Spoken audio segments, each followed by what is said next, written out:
What's up, everybody? Thralls Metal here once again. I'm the Croc Nick. I'm Jam John. And we are back with another topical discussion, and one that ties kind of directly into our whole thing with the debut albums being the best.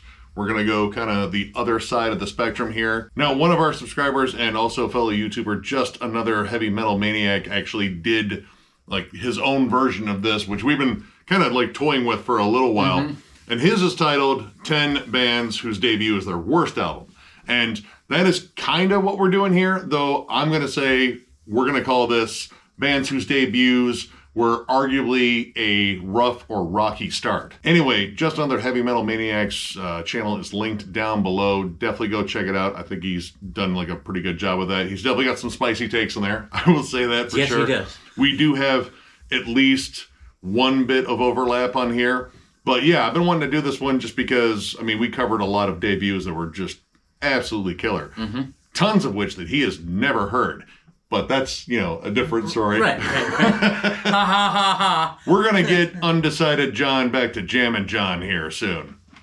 You can't hear everything. But again, we thought this would be a pretty good idea. And we're not saying that all of these records are dog shit by any means. We're just saying that they didn't necessarily make a big splash upon entry. And that later on, it was done much better. Yeah. Or, you know, it could have just been like timing with the release or expectations. You know, there's a lot of factors that go into debuts, and, you know, a debut is like, you know, your first impression with a band. And a rocky debut can kind of sideline a career. In a lot of these cases, it really didn't, because, you know, at least in the metal world, we're known for giving multiple chances. Like, yeah, the debut wasn't so hot, but man, that next album, absolutely smoking. And that's often the case, where a sophomore album essentially corrects the mistakes that they felt were made on the debut for a lot of bands. Unless you get into a sophomore slump, but we're not here to talk about that either. Yeah, but like I said, we're not saying all of these are bad, but we are saying that some of them are bad. And I'm going to lead off with one that is bad, and that is Pantera's Metal Magic. This was my last place record for a reason when we ranked Pantera. It is as bad as the album cover. Yes, I'm going to make fun of that. I think I called him like Lenny the LARPing Puma or something like that. Like he's a distant cousin of Tony the Tiger. It's just like, I don't talk to him very much. Man, though, does he work out muscle groups that, again, don't fucking exist on anything. But luckily, this character itself doesn't exist, because I don't want to live in the same universe as Lenny the LARPing Puma. But beyond the album cover is just bad music, honestly. Like, even by glam standards, this album is rough in terms of production.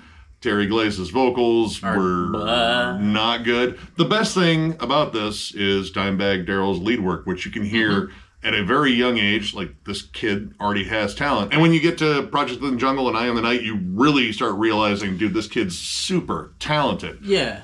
But on this, everything is really rough. And all right, I know glam metal is generally kind of cringy when you get down to the lyrics, but man, the lyrics on this album, and honestly most of Terry's lyrics, are about as cringe as like sitting back and listening to your drunk dad talk about all the horrors he banged in his 20s. And then after a couple more beers, he breaks out the box of Polaroids that he took of him. Oh. So yeah, like it's just a bad album. You know, the riffs don't stand out, the songs don't gel. It's terrible. Yeah, to be honest, when we ranked Pantera, one of the shining factors of ranking Pantera was that I was never ever going to have to listen to this piece of crap ever again. And since then I haven't, but it is bad. You know, obviously Dime was talented. That's neither here nor there. This was not a good start for Pantera. And, I mean, by all things considered, this isn't even really Pantera in my mind, other than the fact that Dime is on it, and Vinny. Yeah. That's about it. I mean, all right. Like, for me, Pantera started with Far Beyond Driven for me, just because that's where I got into Exactly, them. Me too.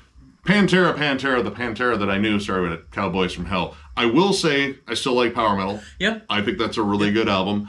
But yeah, the Terry Glaze stuff, I don't like any of it really, but Metal Magic is like the worst. Next on the list, we have Lamb of God with New American Gospel. All right, I'll be honest. Look, I jammed this record a bunch when it came out. I'm sure actually a lot of people did. But my biggest gripe with this album is the production. That kick drum is butt. That snare drum is butt. It's not that some of those songs are bad, because there are a handful of songs I like off that record. Dude, the Black Label, the opening track is killer. Nippon was killer. Terran Hubris and the House of Frank Pollard, one of my personal favorites on there. There were a bunch of tracks that I jammed off of there that I really enjoyed, but I could just never get past the mix. And so it's not that I'm saying it's a shit record, because there's decent songs on it, but man, just sounded bad. Yeah, I mean, I think it was done by Steve Austin of Today Is the Day, which he's good at mixing Today Is the Day stuff. Right. But my other issue with it was Randy's vocal performance, where he was in his very, very screamy stage. And it was just unintelligible, like, high-pitched pig squealing for the most part. Like, he had some songs with lower vocals, and when those popped up, I was like, oh, that sounds pretty good. Maybe you should stick with... Oh, no, he's already screwing it up and going back to the high scream. Yeah, to me, he kind of reminded me of Carl from Earth Crisis. A little bit, yeah. It's kind of like the vocal performance on Breed the Killers. Yeah, correct. Yeah, just unintelligible. And again, like, they had a good solid foundation of riffs. The songs, for the most part, I think were, like, really well structured.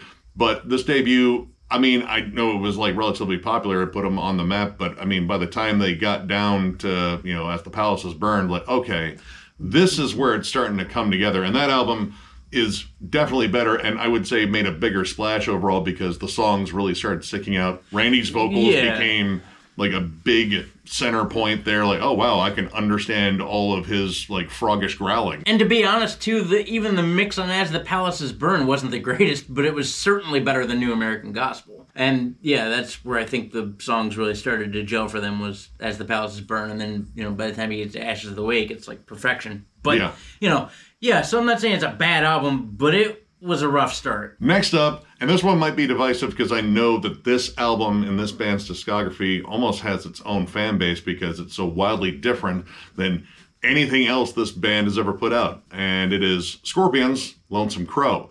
Now, I actually like this album for the weird, jazzy, proggy jam session that it is. Like, this one, I feel like every member just took a 10 strip and just like, hey, let's go. Yep. And I like that energy. Like, this is krautrock. But at the same time, you listen to their songs in comparison to, like, I mean, honestly, the stuff that came out, like, not long after it with Uli John Roth, the songs were more put together, more structured, built on solid hooks, and they played on the strengths of the members a little bit more, namely Klaus Meine. Like, he wasn't doing these scattered vocals everywhere. Like, he became a big center point. And unfortunately, Uli John Roth sang too, which, man's a great guitarist, not a great singer. I mean, you can't win them all. I really like Lonesome Crow, but again, not for the reasons that, I like the Scorpions in the later years. Like, Lonesome Crow, that's right up my alley as far as music I love. Sounds like a jazzy Black Sabbath that also dabbles in prog, and like the Doors and Black Sabbath mixed with a prog band. And, like, I think that's really cool. It's just not what the Scorpions would become. So, like, a rough start in the sense that this sound was never really revisited ever. Like, they completely changed what they were going after this record and went for something else. So, arguably, could you even call it a Scorpions record besides the fact that it was produced, created by the Scorpions? Yeah, I mean, even the band said that they were young, they were searching for a sound, and, I mean, that kind of explains the almost, like, directionless, experimental nature. This also featured a very young Michael Schenker on guitars, the only album that he's on. And, I mean, he's railing off these killer, like, very Iommi-ish leads. Because Michael Schenker's a beast. The dude's an amazing guitarist. But even when it came down to, like, critical response, like, in terms of reviewers, because we know those people are absolute dickheads, the worst, right? But it didn't get, a lot of praise in terms of, like, print and media. Like, this band's just kind of all over the place. And, again, when they centered in on their sound after it, I mean, honestly, to a degree, I would say they became better musicians, or at least better in terms of composition. Again, I don't think this is necessarily a bad album, but I will say it is a rocky start for them. And then we have Between the Buried and Me with their first album, Between the Buried and Me. It's just not good. Like, you can hear the start of where they're going and what they want to do. The mix is not the greatest, though. The songs are songs. Like, and I'm a giant Between the Buried and Me fan, and I'll even admit the next record in line, The Silent Circus, was still not a real winner either. It was an improvement. But it's an improvement over the very, very rough sounding, rough start of the first Between the Buried and Me. Like, it's not there. They're not Between the Buried and Me yet. No, or at least as we know them. This album, I would say, is ambitious. Like, it has all of the ideas ever all at once. Yes. And it becomes just kind of this cluster, like this mess. This album has the energy of like a 10-year-old kid with ADHD that just guzzled a 2-liter of Mountain Dew. That's fair. All over the place. The transitions are kind of wonky at times. Mm-hmm. And this is before they really perfected the whole genre hopping thing that they do so well. Mm-hmm. This is, I don't know, like someone dropping a musical hornet's nest on your face. Like, look, riffs, music. Why aren't you enjoying it? Yeah, I mean, this is definitely before they became a prog band. This is kind of like when they wanted to be a metalcore band, but they weren't entirely sure if they were going to be metalcore or if they were going to be a math metal band. And the mixture and meshing of those two things didn't work out in their favor. Yeah, like, you can definitely hear, like, more influence from bands like Botch, mm-hmm. Dillinger Escape Plan, mm-hmm. shit like that, maybe Converge too. But again, they were ambitious and wanted to do so much more with these songs that, like, well, we have a lot of colliding ideas here. So next up is one that I rarely ever revisit, and honestly, I forget the first 2 albums from this band actually exist. White Zombie's Soul Crusher. Now, for me, White Zombie starts with Los Exorcisto. Correct. One of my favorite albums of the 90s. But every now and then, I remember that the song Soul Crusher on Los Exorcisto is actually kind of a reference to their first album, which, listen, night and day. Like, those early albums from White Zombie, both of them, but especially Soul Crusher, are unlistenable. Yeah, it's bad. I mean, all right, their whole idea, I guess, to start off was become like a artistically expressive noise rock band, probably in the vein of like Jesus Lizard, but I swear they did their rounds in their band like, all right, can you sing? Absolutely not. Can you play guitar? Fuck no. Can you play drums? What are drums? Can you play bass? Is this what I'm holding? Right. And they formed a band with all of that right there. And it is the most disorganized mess. The entire time I've listened to this, which, to be honest, I have never finished listening to this album. Like, I think the farthest I got was about like 2/3 of the way through. And I was like, I got to turn it off, otherwise I'm going to go insane. Because my brain feels like it's full of bees right now. Yeah, I made it through about 3.5 tracks and was like, I can't. Now, one thing I will say for this record is that if you really were to pick it apart and look at it, you can hear early Nirvana in there. Like, I guarantee Kurt Cobain listened to this record at some point and was like, yeah, that. I can do that. Now, to the credit of Nirvana, they, I think, did it better. Oh, somehow. yeah. Landed, I think what they were going for, landed it better. But, dude, why? Why? Yeah. No, why? This goes beyond what is this. It goes straight to why is this? Like, why does this album exist? It's obnoxious. It's like attending a middle school battle of the bands and being forced to like sit there like you're a judge. Rob Zombie, like, he's been a serviceable vocalist. Like, there's a period where I really like Rob Zombie, and then there's, some stuff by him is like, yeah, he just said yeah a lot, and I think he's making up words like werewolf, McDoodoo, floppy tits, whatever. I don't know.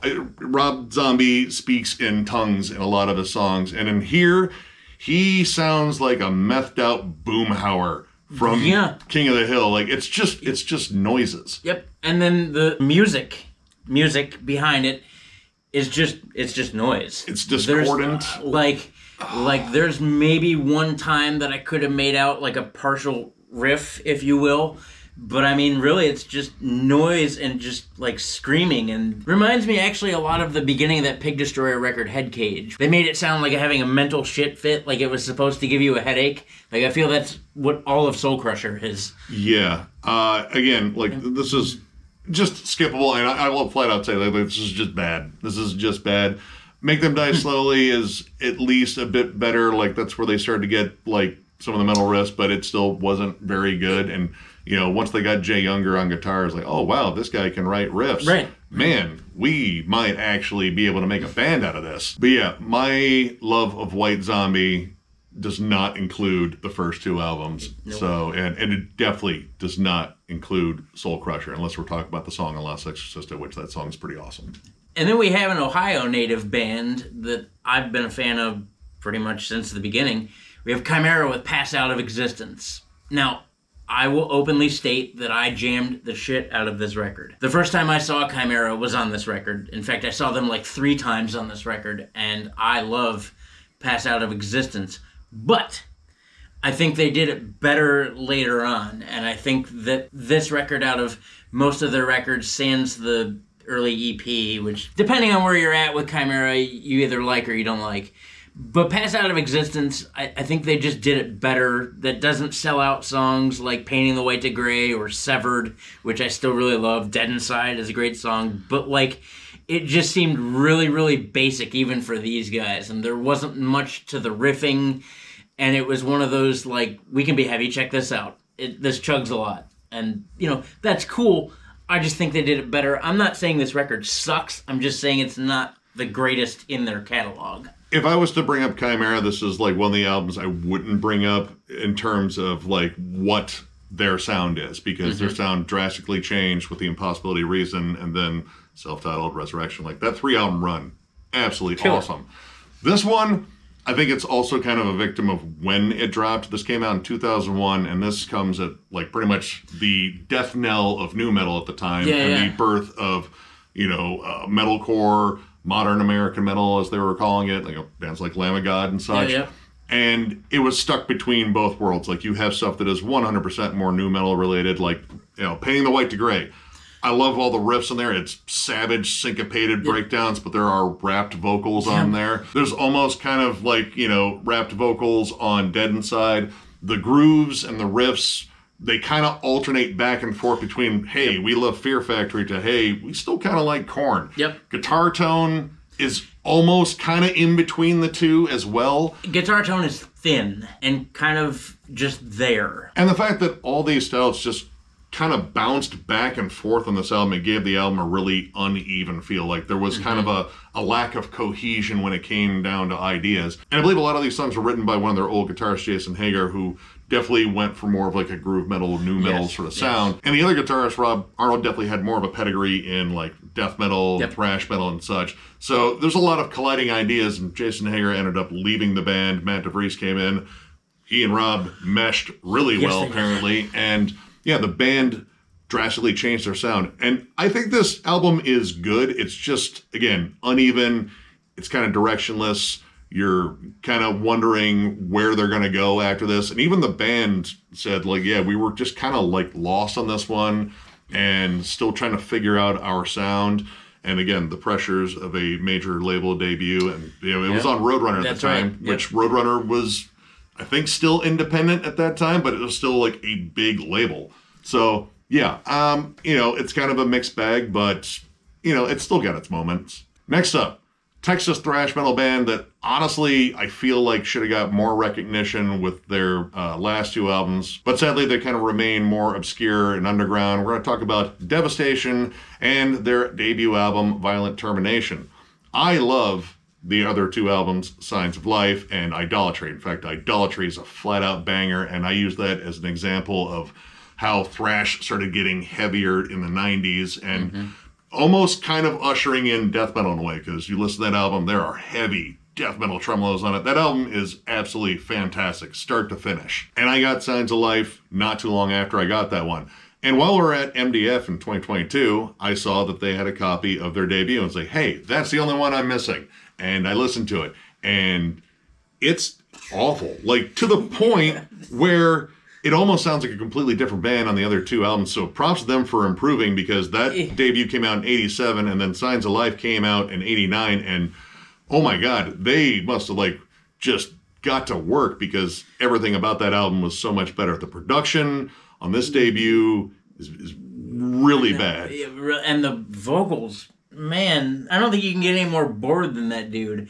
It's like that dude just stood in front of the mic and was like, blah, blah, blah, blah, blah, blah. It's like watching a bored high school Slayer cover band, and the vocalist was like, I don't want to be Tom Araya. Right. What? I want to be Kerry King. I want to wear the nail. No, you have to be Tom Araya, you play bass, and you sing. I don't want to do any of those things. Yeah. You know, while there are like decent riffs, and you can hear sort of the groundwork for, you know, songs that maybe should not have been recorded at this point.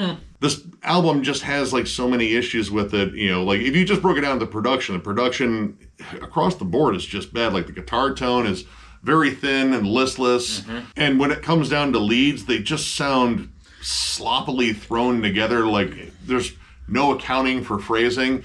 And to me, it's just shocking that you hear this album and then you go to Signs of Life and again, idolatry. God, listen to that album. It doesn't even sound like it's the same band anymore. It really doesn't. It's a shocker, because Idolatry is a banger. That's what I think this band wanted from the rip, and they didn't get it. Violent Termination. It's boring, and yeah, those leads. I mean, you could have told me Corey Feldman was throwing leads, because I mean, it's not good. If anything, like thrash should be energetic. It should be inspiring to just like get up and headbang, and you can just kind of hear that it doesn't even sound like the band's that into it on that debut. And I think if at least that energy was there, it might actually save this, but it's just not. So when it comes down to Devastation, know full well that I'm talking about Signs of Life and Idolatry, and I'm never talking about this album. Next up, we have Shadows Fall with Somber Eyes to the Sky. Now, when I started with Shadows Fall, I started with The Art of Balance, which was a banger of an album. Still to this day, probably one of my favorite Shadows Fall records. But then, of course, I went back and got Of One Blood, which I think is a killer record, too. And then a record I really, at the time, didn't really have any idea existed, because this was before the internet, or before the internet was really a big thing, so it's not like I could go out and be like, I think I have all their albums. Ooh, what the hell's this? Found Somber Eye to the Sky and bought it because I was like, yeah, Shadows Fall. And then I turned it on, and it's not that great. Talk about a bad production. It was not yet there for this band. And it didn't have Brian Farr on vocals. It had Phil Labonte from All That Remains. And his vocal performance sucks on this album. Sucks. His cleans especially, they're so damn flat. Speaking of like vocal performances that sound like they're just not interested in the music, like his growls are okay, serviceable. Like he's getting a lot of help in the background with backup vocals too, I think. But the cleans in particular were just rough. And it really made it like kind of unlistenable at times. Like anytime Phil started singing on that one, I'm like, oh God. But here's the thing. The songs themselves, you know, I think were pretty good. And apparently the band did too, because they re-recorded a lot of them for Of One Blood. So that pretty much tells me like, you know, like, hey, we didn't have that much of an issue with, you know, the songs themselves. We just needed, you know, a better vocalist on top of it. You ever go to the bar on karaoke night? And there's always at least one person, maybe more, who get up there and believe that they can sing like the Angels. And they get up there and it's bad. And that's what the vocals on Somber Eye to the Sky remind me of. It's just not in key. He's singing in the sense that he's elongating words and whatnot, but really it's like just speaking like, hi, my name is Phil Labonte, I sing songs, and then it's that.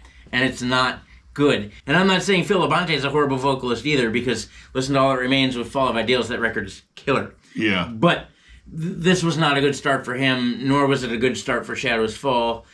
And the songs, again, the music isn't terrible. It's not mixed the greatest, but it's not terrible. And like Nick said too, yeah, obviously they thought it was decent because they re-recorded it on Of One Blood, and that record whoops ass. So, yeah. You reminded me of like several times I've been to a karaoke night, and you know, there's been like some drunk dude with the mullet. It's like, you know, my wife says I sound just like Sammy Hagar. Yeah. I'm gonna go up there and sing Can't Run 55. and then I'm going to drive home. Right. Just like this. Right. I'm going to puke in my center console. It's going to be amazing. I will see you on the news, sir. Next up, and honestly, one of my favorite bands, just in terms of how unique they are, and because it has one of my favorite people in music in general in it, Strapping Young Lad with their debut album, Heavy, is a really heavy thing. Now, album title aside, yeah, no, it's kind of a deliberately wonky, silly, but also hyper-aggressive album. And I don't necessarily hate it. I kind of appreciate it for being, well, a lot of middle fingers to a lot of things, because this was a very, very, very angry Debbie. Like, we know Debbie now is, very lush and whimsical and a lot of beauty in the world. Happy and smiley and, yeah. No, this Debbie was angry at everything. He was spitting venom and burning down everything around him and screaming at the top of his lungs, and I appreciate that. But you listen to Heavy is a really heavy thing, and it is kind of a fun mess. Yes. Like weird samples, a drum machine that's it's decent, a lot of heavy riffs, but a lot of just silly, misdirected energy at times, like Cod Metal King, which I kind of like that song. Satan's Ice Cream Truck. My God, whoa, what a weird song. Yes. But there are moments where you actually kind of get to hear like some of his songwriting tropes that would become like a big thing later on pop up, like In the Rainy Season. I really love the back half of that song. There's a B-side called Monday that I think is one of the best songs that I guess didn't make the original cut of the album. But if you compare that to literally every other Strapping Young Lad album, it is definitely the odd shout out. And I think when it initially came out, people were like, what? Wait, right? Like, dude, this is like, Ministry on methamphetamines. Like, we don't even know where to put you in terms of like, well, they're industrial death. What? Something. Spazzy Canadian creature? There. Yeah, I mean, it's pretty much that.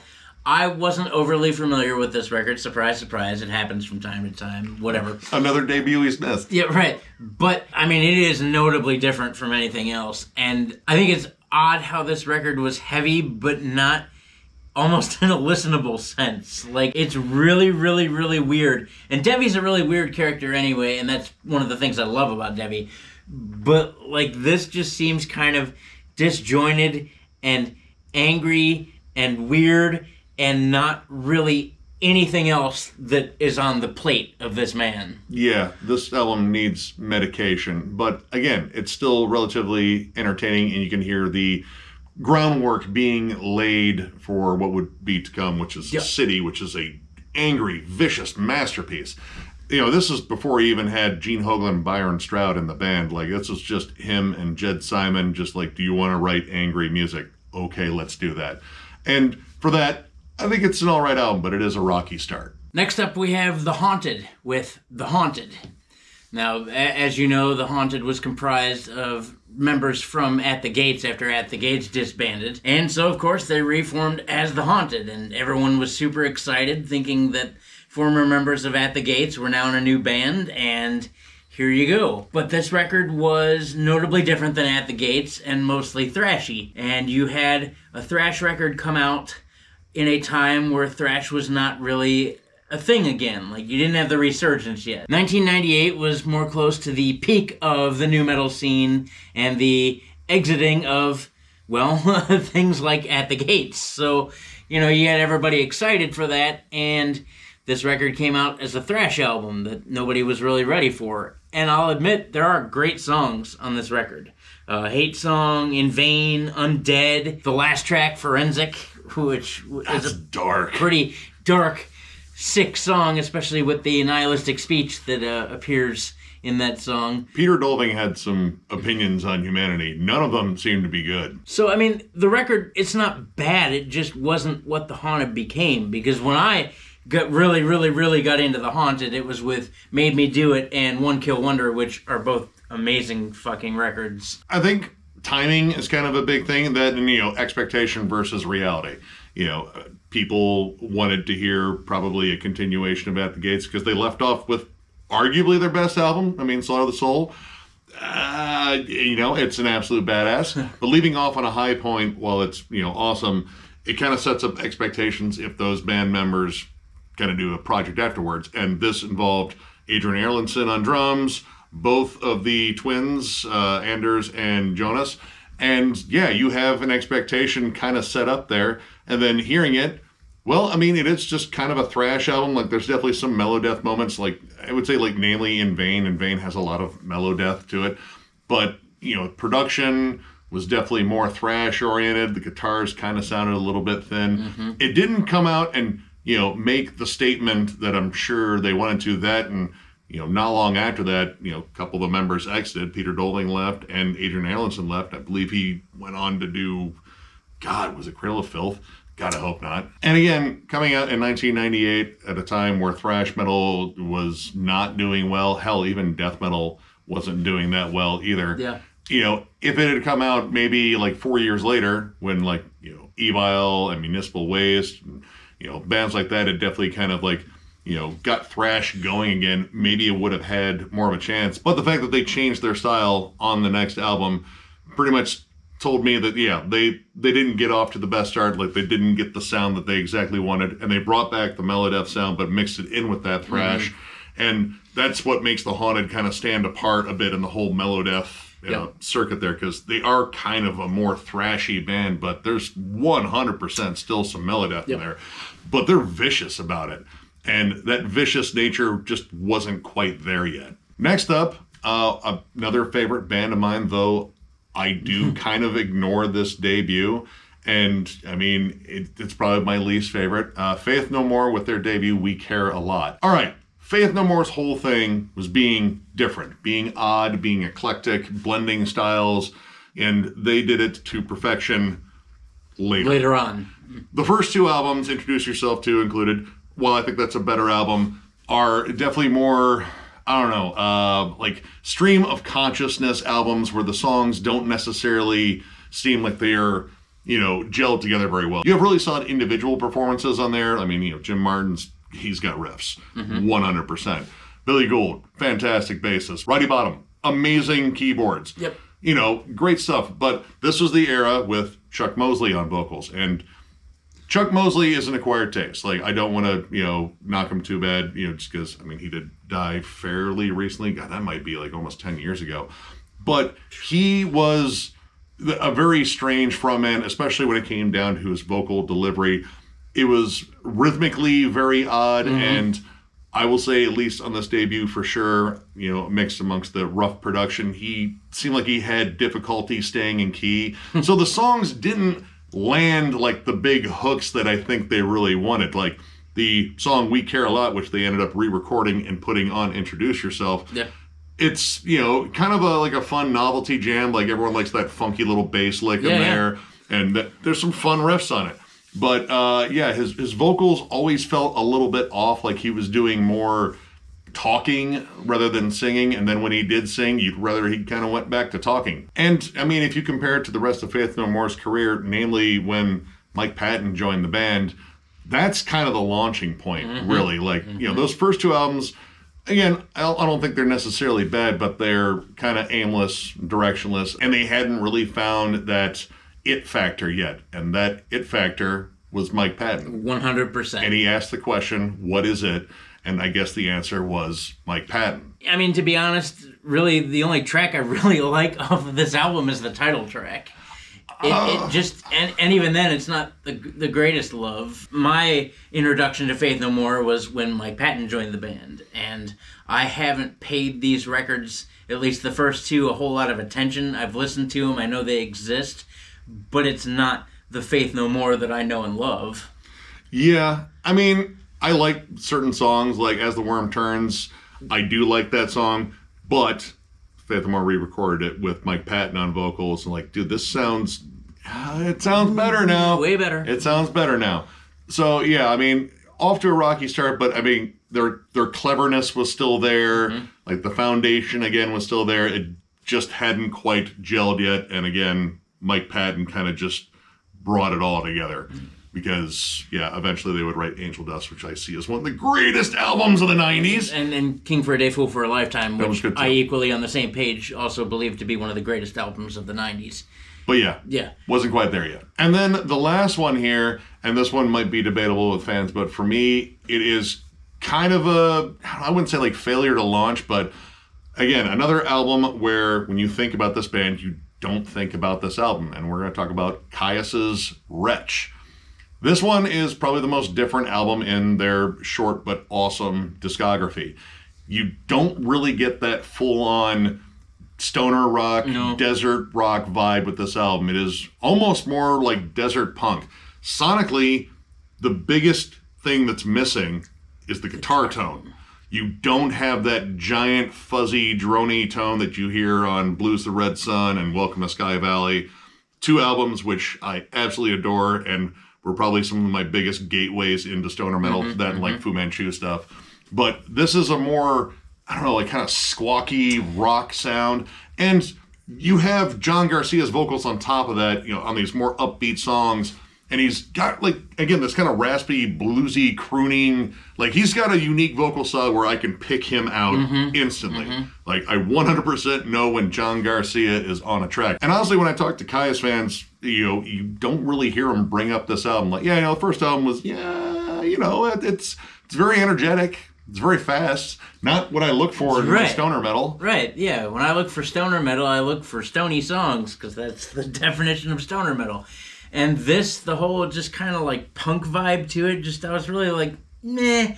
And minus that guitar tone, it takes a lot away from what Kyuss is. Like, it's almost like you could call this first record a whole different band because it's missing that staple sound that they had later on. Even the next record in line, Blues the Red Sun, which is amazing, and I love most of all those songs and have jammed that record many times. It had that tone, it had that fuzz, it had that warm, stony feeling, you know, which is what makes Kyuss special to me. But the first record just didn't have that, and it didn't have that overall vibe. Yeah. There's, you know, a kind of a cool thing about stoner rock and stoner metal that I love. It's heavy, but it's chill. Yep. Like, you can just kind of sit back and, like, sit back and melt into a couch. Like, that's... I want the audio equivalent of being stoned. And that is what, you know, good stoner metal bands do. Like, they kind of just, like, kind of create that mood. And, you know, like, the best example of it, I'd still say, is Kyuss's Welcome to Sky Valley. Like, that tone is warm and fuzzy and crunchy and invites you in its smoke-filled van and say, hey, man, come on in. Right. We're talking about our favorite Sabbath albums. But, yeah, that album, you know, I see as still a good album, but, you know, it's kind of, like, alienated from the rest of the discography just because it's just sort of an oddity. But yeah, that is it for our list. Like, we had a couple other ones, but we didn't make this one too long. And I'm sure you guys want to weigh in and throw in other ones in there. Who knows, we might do a continuation of this of some kind. But we wanted to do this one because it's the other end of the spectrum, because not every band gets off to, like, the best start.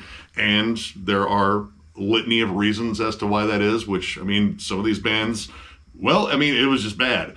But some of them was just like, it's kind of a victim of the timing, or not everything was quite together there, or we're still searching for a sound.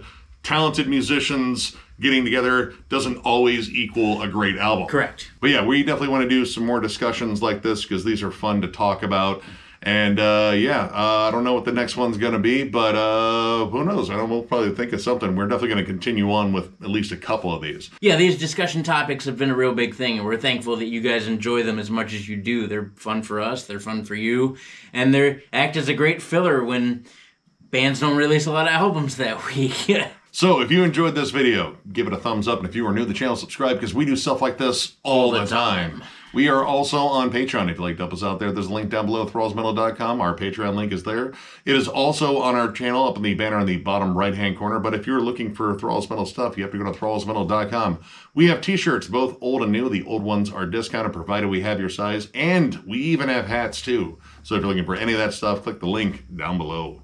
And as always, tons of stuff going on at Thralls of Metal. If you like things like this, we've been doing this more. We've got album reviews, we've got discography rankings, we've got states of metal. Is it metal? Is it not metal? Nick's never-ending collection update. We have been doing a bunch of live streams lately that seem to be popular, which kind of blows my mind because I didn't know 100 people were up at 2 in the morning, but you're on there, and that's cool. Everything that we do here at Thralls of Metal, we do all because of you guys. We genuinely appreciate and thank each and every one of our fans, our subscribers, our family, our friends. You guys have made this into something a whole lot bigger than I ever thought it would be. Thralls of Metal continues to grow, and it blows my mind.